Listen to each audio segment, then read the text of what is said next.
Alright, hello, hi, and welcome back everybody to another episode of Nguyening Lifestyles. Today we're going to kick off another episode for our Fidelity series, and it's going to be a blast from the past. It's how to open a traditional IRA.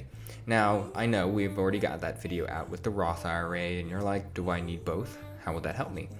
And actually, with a little bit of math and data and numbers and playing around with where you land on the income scale, you might actually be able to optimize and save money on your taxes. And actually, if you start making more and more and more money in the future, there are ways to use both of them to do what's called a backdoor Roth conversion, which is our topic for the next video. But for today, I just want to do a quick one with how to open your traditional IRA account.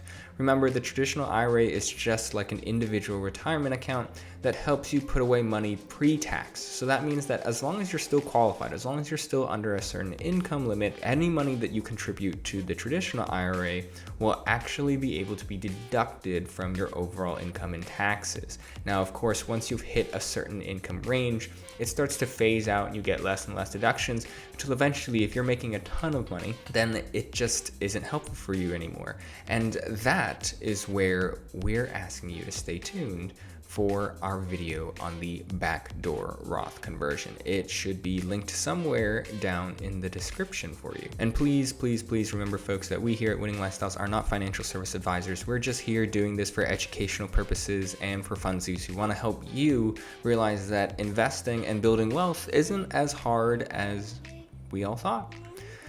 And if you liked our channel, please do us a huge favor. Just, smash the like button. It really, really helps out the algorithm for us and helps get this out to more people who may want to know more and just don't know where to start.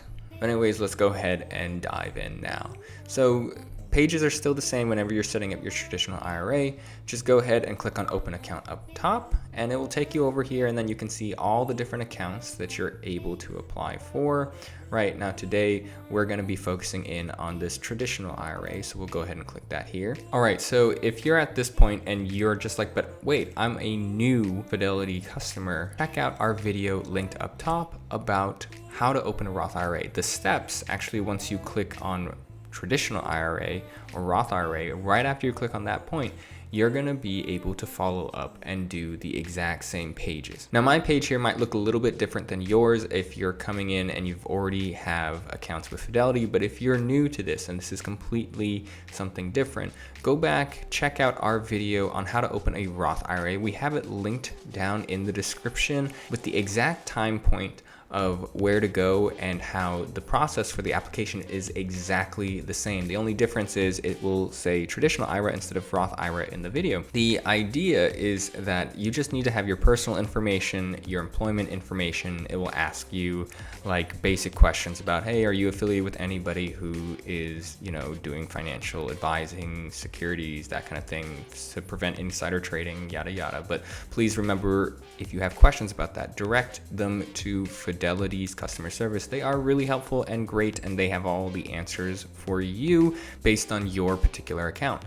And again, we are not affiliated by Fidelity at all, but we'd like to be eventually, because we just love using their products. Now, again, once you fill out all of your personal information, there's going to be a little thing at the bottom or towards the end that will tell you, hey, where do you want to fund your account? And that's where you get a chance to choose either putting it in an FDIC insured program or in SPACs. Again, SPACs or FDIC, you can go ahead and look at the prospectus and see how it's going. But FDIC just means that your money is going to be put into different banks, which will give you some interest. It may not be the same return as SPACs, but at least you're not having an expense ratio.